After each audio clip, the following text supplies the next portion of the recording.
આ દ્રશ્યો છે મોરબી મહાનગરપાલિકા કચેરી ખાતેના। આ તમે જે ગેટ છે મોરબી મહાનગરપાલિકાનો એ અત્યારે તમે જોઈ રહ્યા છો।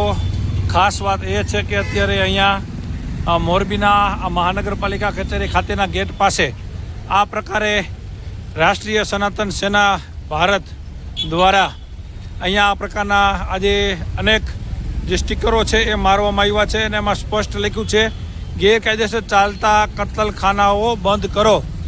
ગેરકાયદેસર કતલખાનાઓ જે મોરબીમાં ચાલી રહ્યા છે જેને લઈને અત્યારે આ પ્રકારના જે સ્ટીકર્સ છે એ મારવામાં આવ્યા છે। તેમાં સ્પષ્ટપણે હું બતાવીશ કે લખ્યું છે જે તેમની માંગણી છે કે પશુઓ સાથે ક્રૂરતા, અમાનવીય વર્તન અને પ્રાણી હત્યાના નિયમોનું ઉલ્લંઘન બંધ કરો।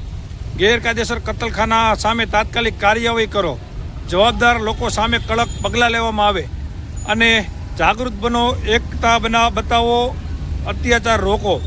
રાષ્ટ્રીય સનાતન સેના ભારત આ પ્રકારના અહીંયા એક નહીં પણ અનેક જે મહાનગરપાલિકા કચેરી છે ત્યાં આ પ્રકારે તેના ગેટ પાસે જ અનેક જે સ્ટીકર્સ છે એ આજે લગાડવામાં આવ્યા છે અને તેમાં નીચે એ પણ લખ્યું છે કે મોરબી મહાનગરપાલિકાના મેયરશ્રી અને કમિશનરશ્રીને ઘણા સમયથી અવારનવાર લેખિત રજૂઆત કરવામાં આવી છે, છતાં આજ દી સુધી કોઈ અસરકારક કાર્યવાહી કરવામાં આવી નથી।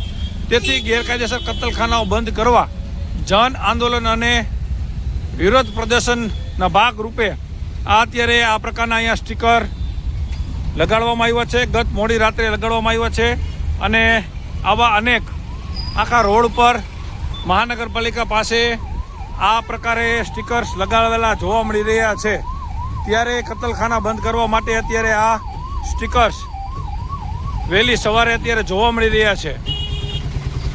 ત્યારે આ સ્ટીકર્સ કોને માર્યા છે હજુ ખ્યાલ નથી, પરંતુ આ પ્રકારના બેનર આખા રોડ ઉપર મહાનગરપાલિકાને તમામ જે આ બહારની દિવાલ છે એમાં માર્યા છે। સામેના ભાગમાં પણ સ્ટીકર્સ જોવા મળી રહ્યા છે। તો આ પ્રકારની માંગ સાથે આજે આ ગત મોડી રાતે અહીંયા સ્ટીકર્સ કોઈ લોકો દ્વારા લગાવવામાં આવ્યા છે। ત્યારે હવે આ કતલખાના બાબતે મહાનગરપાલિકા શું કઈ પ્રકારે જોવે છે, શું કાર્યવાહી થાય છે એ આગામી દિવસોમાં જોવું રહ્યું।